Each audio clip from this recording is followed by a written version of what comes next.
Mwiriwe. Mwiriwe neza. Amakuru ni meza. Amazina yanjye nitwa Pastor Dios, nkaba ndi umuhanuzi w'Imana. Ibyo se kagira inkuru n'umunwa wo kuzivuga. Ubu rero Imana yabantumye. Haleluya. Nanjye rwose ibibazo byawe nari maze iminsi bimereye nawe, ubu nasenze Imana ntegereje igisubizo cyayo. Yego rwose ikibazo wari ufite nicyo kinzanye nonaho ubu ngubu.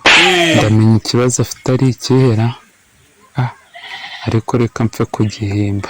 Imana yabantumyeho ikibazo cy'umwana wawe wari urwaye, ubu none hagiye gukira. Ko nta mwana mfitira. Oh my God. Pasiteri ni imyenda. Kampfe kumwizera.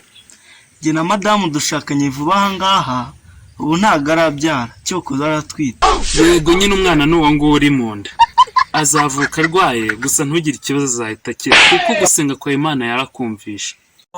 Imana ishimwe pe. None se nta nishimwe umukozi w'Imana kuba yamutumye? Telefone mfite 2020, reka mbikohereze ahubwo impa nomero yawe. Sawa murakoze rwose, reka tugende. Sawa tuzasubira. Sawa nta kibazo umukozi w'Imana.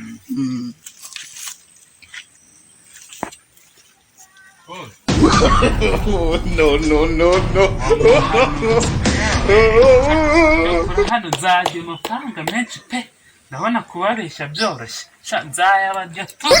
Kigabo ni igiteka mitwe ntabwo amafaranga yanjye kirariye.